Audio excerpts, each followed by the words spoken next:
Hello बच्चों, कैसे हैं आप। आज हम क्लास 8 सब्जेक्ट साइंस चैप्टर 11 जिसका नाम है विद्युत धारा के रासायनिक प्रभाव, chemical effects of electric current.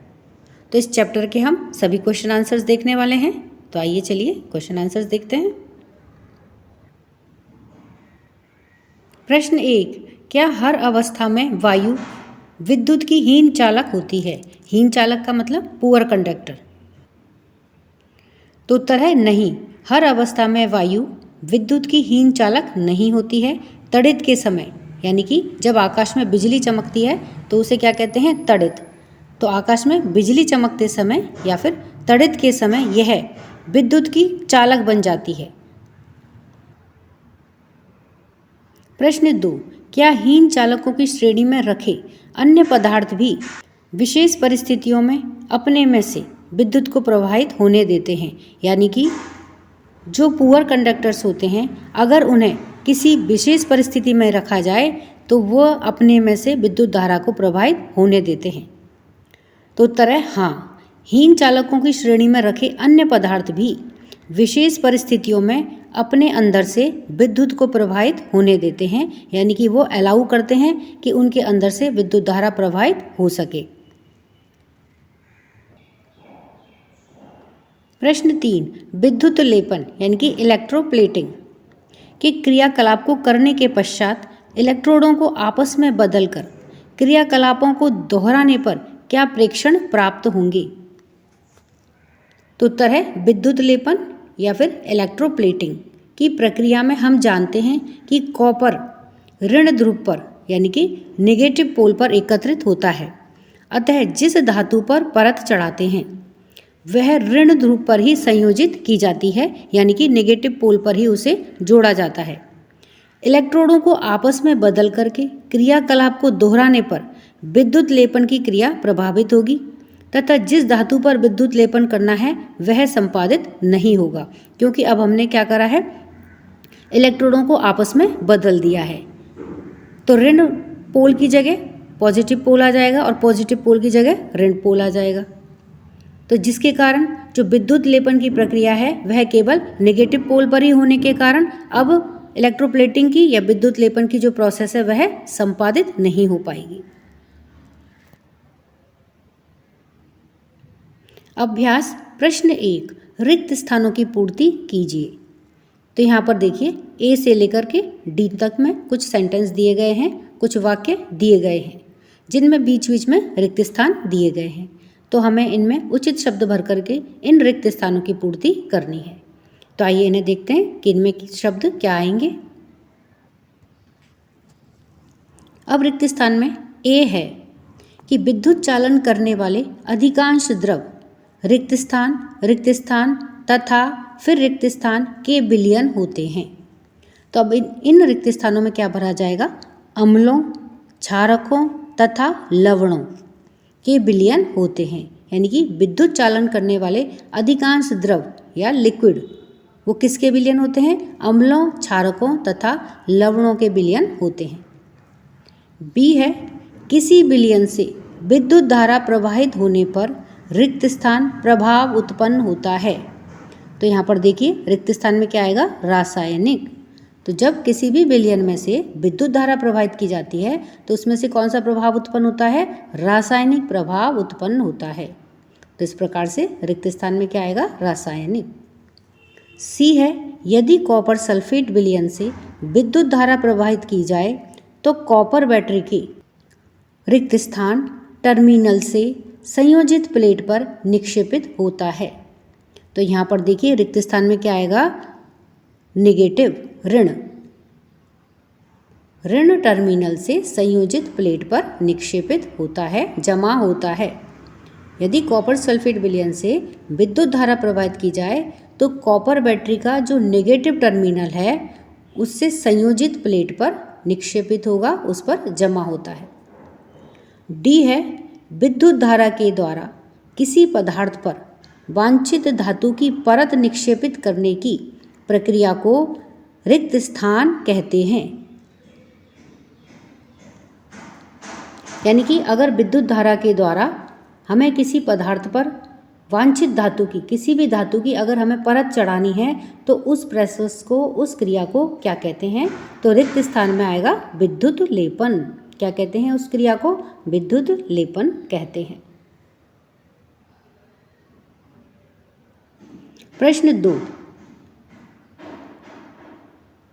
जब किसी समपरीक्षित यानी कि टेस्टर के स्वतंत्र सिरों को किसी विलयन में डुबोते हैं तो चुंबकीय सुई विक्षेपित होती है। क्या आप ऐसा होने के कारण की व्याख्या कर सकते हैं? तो जब किसी टेस्टर या समपरीक्षित के स्वतंत्र सिरों को किसी विलयन में डुबोते हैं तो विलयन में विद्युत धारा प्रवाहित होती है और विलयन में विद्युत धारा के प्रवाहित होने के कारण चुंबकीय सुई विक्षेपण दर्शाती है या चुंबकीय सुई में विक्षेपित होती है। प्रश्न 3, ऐसे 3 द्रवों के नाम लिखिए जिनका परीक्षण चित्र 11.9 में दर्शाए अनुसार करने पर चुंबकीय सुई विक्षेपित हो सकती है। तो ऐसे 3 द्रव निम्नलिखित हैं, जैसे नींबू का रस। तो अगर हम नींबू के रस में यह परीक्षण करें तो चुंबकीय सुई विक्षेपण दर्शाएगी। दूसरा है नमक का विलयन और तीसरा है कॉपर सल्फेट का विलयन। यानी कि ये ऐसे 3 द्रव हैं जिनमें परीक्षण करने पर चुंबकीय सुई विक्षेपण दर्शाती है। प्रश्न 4, चित्र 11.10 में दर्शाई गई व्यवस्था में बल्ब नहीं जलता। क्या आप संभावित कारणों की सूची बना सकते हैं? अपने उत्तर की व्याख्या कीजिए। चित्र 11.10 में दर्शाई गई व्यवस्था में बल्ब नहीं जलता। तो इसका देखिए, पहला संभावित कारण हो सकता है कि बीकर में विद्युत अपघट्य ना हो, यानी कि बीकर में जो विलयन भरा है वह इस प्रकार का हो जिसमें कि विद्युत धारा प्रवाहित ना ही हो। तो यानी कि बीकर में विद्युत अपघट्य ना हो।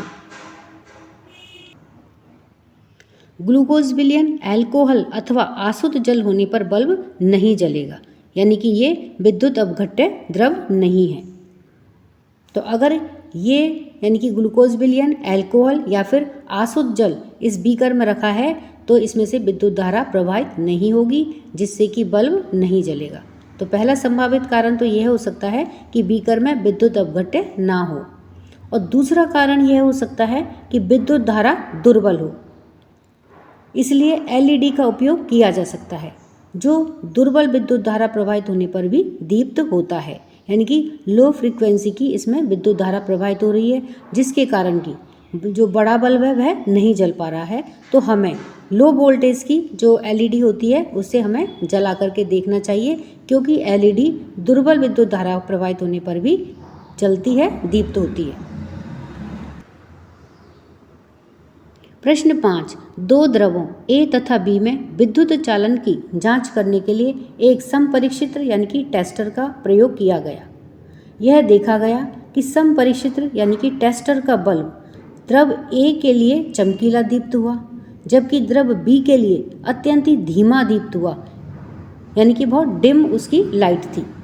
आप निष्कर्ष निकाल सकते हैं कि यानी कि जब दोनों द्रवों में हमने टेस्टर को डाला तो जो ए द्रव था उसमें यह बहुत ज़्यादा चमकीला दीप्त हुआ और जो बी वाला द्रव था उसमें यह थोड़ा धीमा दीप्त हुआ। तो अब हम इससे निष्कर्ष निकाल सकते हैं कि नंबर 1 कि द्रव ए द्रव बी से अच्छा चालक है, कि द्रव बी द्रव से अच्छा चालक है, यानी कि द्रव बी द्रव ए से अच्छा चालक है। तीसरा है दोनों द्रवों की चालकता समान है। और चौथा है द्रवों की चालकता की गुणों की तुलना इस प्रकार से नहीं की जा सकती। तो इन चारों विकल्पों में से कौन सा विकल्प है जो सही निष्कर्ष देता है? तो इसमें से देखिए जो पहला विकल्प है यानी कि द्रव ए जो है वह द्रव बी से अच्छा चालक है, इसीलिए द्रव ए में जब टेस्टर को डुबाया गया तो उसका जो बल्ब है वह ज़्यादा चमकीला दीप्त हुआ, जबकि द्रव बी है वह थोड़ा कम चालक होने के कारण जब उसमें टेस्टर को डुबोया गया तो उसका बल्ब थोड़ा कम दीप्त हुआ। तो इस प्रकार से जो निष्कर्ष पहला है वह सही है। प्रश्न 6, क्या शुद्ध जल विद्युत का चालन करता है? यदि नहीं तो इसे चालक बनाने के लिए हम क्या कर सकते हैं? शुद्ध जल विद्युत का कुचालक होता है, यानी कि उसमें से विद्युत धारा प्रवाहित नहीं होती है, अतः यह विद्युत का चालन नहीं करता है। कुछ बूंदें उसमें तनु सल्फ्यूरिक अम्ल की यानी कि डाइल्यूट H2SO4 या सल्फ्यूरिक एसिड की मिला देने से यह विद्युत का चालक बन जाएगा, यानी कि अब इसमें से विद्युत धारा प्रवाहित होने लग जाएगी। इस प्रकार से हम जो शुद्ध जल है उसे विद्युत का चालक बना सकते हैं, उसमें कुछ बूंदें डाइल्यूट H2SO4 की मिला देने से। प्रश्न 7, आग लगने के समय फायरमैन पानी के हौज यानी कि पाइपों का उपयोग करने से पहले उस क्षेत्र की मुख्य विद्युत आपूर्ति को बंद कर देते हैं। व्याख्या कीजिए कि वे ऐसा क्यों करते हैं। तो उत्तर है, चूंकि पानी विद्युत का सुचालक होता है, इसलिए विद्युत के झटकों से बचने के लिए फायरमैन पानी के हौज यानी कि पाइपों का उपयोग करने से पहले उस क्षेत्र की मुख्य विद्युत आपूर्ति को बंद कर देते हैं। प्रश्न 8, तटीय क्षेत्र में रहने वाला एक बालक अपने समपरिक्षित्र यानी कि टेस्टर से पीने के पानी तथा समुद्र के पानी का परीक्षण करता है। वह देखता है कि समुद्र के पानी के लिए चुंबकीय सुई अधिक विक्षेप दिखाती है। क्या आप इसके कारण की व्याख्या कर सकते हैं? यानी कि पीने के पानी की तुलना में समुद्र के पानी में चुंबकीय सुई ज़्यादा विक्षेपण दिखाती है, तो इसका क्या कारण हो सकता है? तो उत्तर है, चूंकि समुद्र के पानी में लवण घुले होते हैं। खारा पानी होता है समुद्र का, तो वह क्यों होता है? क्योंकि उनमें लवणों की मात्रा ज़्यादा होती है। तो समुद्र का पानी लवण होता है, यानी कि उसमें लवण घुले होते हैं। इसी कारण से समुद्र का पानी विद्युत का सुचालक हो जाता है, अर्थात उसमें से विद्युत गुजर सकती है। इसके विपरीत पीने का पानी दुर्बल सुचालक होता है, यानी कि लोअर या पुअर कंडक्टर होता है। इसमें से विद्युत धारा कठिनाई से गुजरती है। अतः समपरिक्षित्र यानी कि टेस्टर से परीक्षण करने पर समुद्र के पानी के लिए चुंबकीय सुई अधिक विक्षेप दिखाती है, क्योंकि उसमें विद्युत धारा ज़्यादा अच्छी तरह से बहती है, क्योंकि समुद्र का पानी गुड कंडक्टर है, उसमें ज़्यादा लवण घुले होने के कारण। प्रश्न 9, क्या तेज वर्षा के समय किसी लाइनमैन के लिए बाहरी मुख्य लाइन की विद्युत तारों की मरम्मत करना सुरक्षित होता है?